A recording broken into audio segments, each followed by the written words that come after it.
ఇంత క్రూరమైన కార్యక్రమం కాంగ్రెస్ పార్టీ నాయకులు చేసిన తర్వాత కూడా ఇవాళ ఇక్కడున్న ప్రభుత్వము ఇక్కడున్న పోలీసులు నిజంగా కూడా వారు వ్యవహరిస్తున్న తీరు అత్యంత దారుణం, అత్యంత అమానవీయం.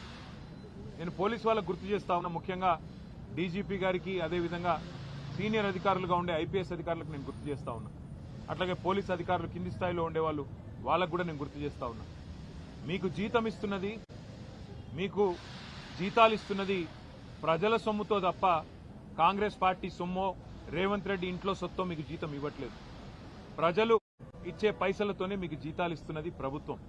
కానీ ఈరోజు అదే ప్రజల ప్రాణాలు పోతుంటే, అదే ప్రజల ప్రాణాలు తీసే ప్రయత్నం కొంతమంది గూండాలు రౌడీలు చేస్తుంటే మీరు ఈ రకంగా చేష్టలుడిగి చేతగాని వాళ్ళలాగా చూస్తూ ఉంటే ఇది పద్ధతి కాదు.